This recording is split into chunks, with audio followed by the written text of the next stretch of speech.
Hi there, I'm Matthew. I'm not really a content creator, but what I am is the owner of a frankly obscene number of laptops, new and old. Mostly, this collection is just for my own curiosity and entertainment. But when a few actual content creators over on the Pixel Talk Discord server started discussing this thing called GPU June, it kinda got my gears turning, and I thought maybe I could bring something just a little different to the table. Normally, when you're looking at retro computing content on YouTube, you find discussion of the high-end components of yesteryear, the stuff that mere mortals could only dream about owning at the time it was new. It's understandable that the focus would be on this hardware, of course, as it's the hardware that everyone wanted at the time. But it's not the hardware most of us actually had.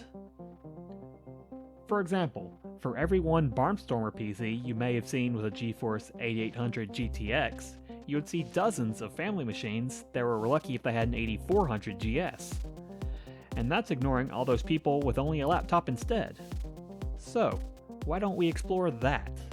Let's pull up those dregs and see what we find there.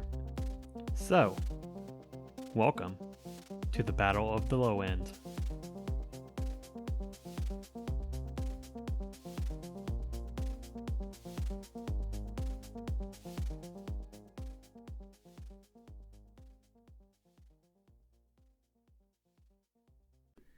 Alright, with the intro out of the way, let's pick our first combatants. Lights! Camera! Action! Okay, maybe there's not much action. Let's just get started. So, what piece of crap do we try first? I guess I should try that YouTube magic that I see so often and use that to try to pick something. And... No. That's way too new. Boring. Next.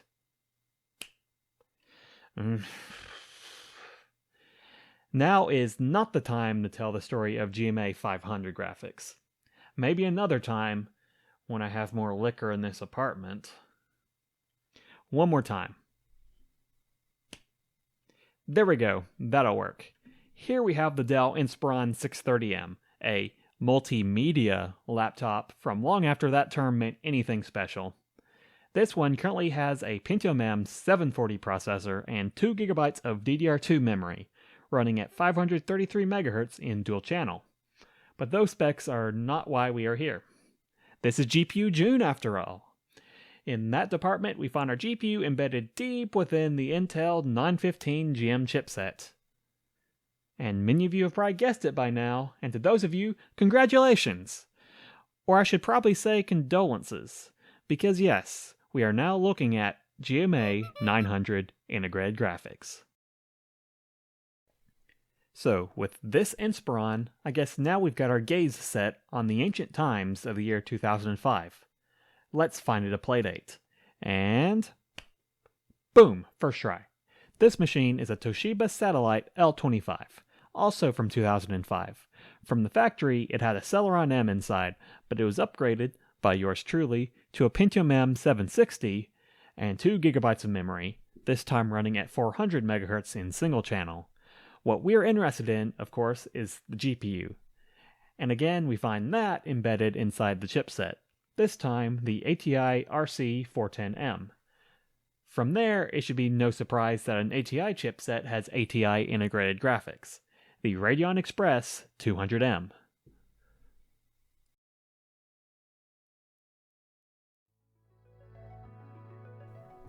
Alright, we have our first head-to-head matchup, GMA 900 versus Radeon Express 200M. What does this matchup actually look like on paper, or at least on your computer screen? Let's start with the GMA 900. What is it? Other than a turd, that is. The GMA 900 was Intel's first graphics solution marketed as GMA, or Graphics Media Accelerator, to replace the previous Extreme Graphics series. It was introduced with the Intel 910 and 915 series chipsets, starting in June 2004. It uses Intel's third generation graphics core and implements 4 pixel pipelines, each of which can output 1 pixel per clock cycle, Given the 233 MHz clock speed of the core in this system, this results in a pixel fill rate of 932 megapixels per second. The core supports up to DirectX 9 with Pixel Shader Model 2.0 support. It, however, lacks hardware TNL as well as vertex shaders, both notable absences as discrete GPUs had gained these technologies years ago.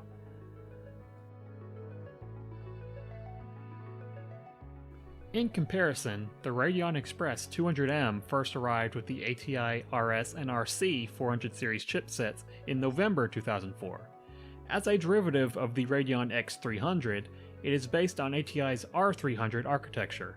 It features only 2 pixel pipelines cut down from the 4 available in the X300. With its 300 MHz clock speed, this only provides 600 megapixels per second. This core also provides the same DX9 and Pixel Shader 2.0 support, but also brings hardware TNL and 2 vertex shaders. So going by only the raw numbers here, we see the GMA with wins in pixel pipeline count and pixel fill rate, while the Radeon has a clock speed advantage as well as the hardware TNL and vertex shaders to its advantage. But as anyone who has been interested in computers for a while knows, there is more to the story than spec sheets. Let's see how they actually perform. Today, we will be putting these machines through 4 different tests. The first is 3D Mark 2001. This will provide a baseline for DirectX 9 performance, as well as being a stand-in for games that you could reasonably expect to play on a budget laptop from 2005. Next, we'll have 3D Mark 2005 to push these machines to the limits, if 3D Mark 2001 didn't already push them far enough. Then we'll have 2 legendary games from the time period of the test, Half-Life 2 and Unreal Tournament 2004. We'll be using the launch day retail releases for both games. With that out of the way, let's get started. Starting off with 3D Mark 2001, we see a significant win overall for the Inspiron and its GMA 900 GPU, with a 22% edge in Game 1 and a 140% edge in Game 4. The one outlier in these results is the vertex shader test. It should be no surprise that the ATI solution would win here, as the Inspiron will be performing this test using software emulation.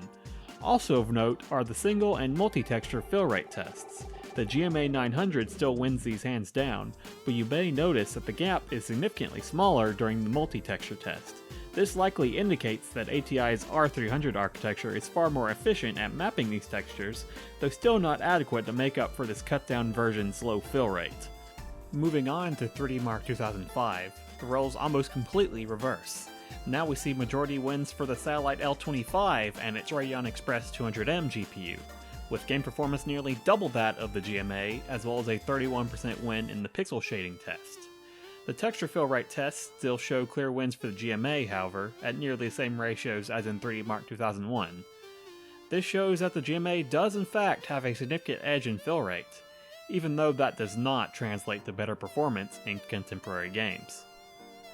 Half-Life 2 was run through 3 time demos, covering the start of 3 separate chapters of the game, using the settings shown on screen. These settings were chosen as to properly GPU bottleneck the game without making it a complete slideshow. The Satellite L25 wins by a decent margin in point insertion and by a landslide in water hazard. However, it actually loses by a small margin in the Nova Prospect time demo. It may be small enough to be within margin of error, but the same result did appear across multiple runs. It is also worth noting that the Inspiron ran this game in the DirectX 8.1 code path instead of DirectX 9. This is presumably due to the GMA 900 missing some of the features previously mentioned. This could potentially skew results if one code path is more demanding than the other, but I do not have the data to determine this. Unreal Tournament 2004 was run through 3 different arenas with the help of the UT Mark tool, using its maximum quality preset. This was again chosen for maximum GPU load. The results here are clear. The Satellite L25 with its ATI integrated GPU wins, and it wins consistently. There's not a lot else to say here. Do keep in mind though that these numbers are at maxed out settings. UT04 is an impressively well optimized game, and either of these machines could provide a good experience with more sane settings. So, there we have it. The Battle of the Low End. Episode 1. because I guess this will have to be a series now, because I already had 2 more laptops that I wanted to be in this video, but I greatly underestimated how long it would take to benchmark these 2 laptops, as well as editing the video into something I feel comfortable with posting. So I guess that's going to be for another time. But enough about that, let's finish up this video. So, who wins this battle? Objectively, it has to be the Satellite L25 with the Radeon Express iGPU. Though I guess if you're playing more games from around the turn of the century, you may be better with GMA 900 because something 3D Marco 1. No. Okay, obviously, neither of these are very powerful machines. Even in their time, they were budget machines. And more recently, let's just say I paid less than $20 for either of them. This was all really just for fun, and I thought GPU June was going to be a good time to show off pieces of crap like these. I really have to thank Nathan, aka Pixel Pipes, for organizing this event, because from what I've seen, there will be a whole lot of really interesting content coming from other people. This is also the first time I've made a YouTube video for more than a couple friends, so I would really like to see your feedback.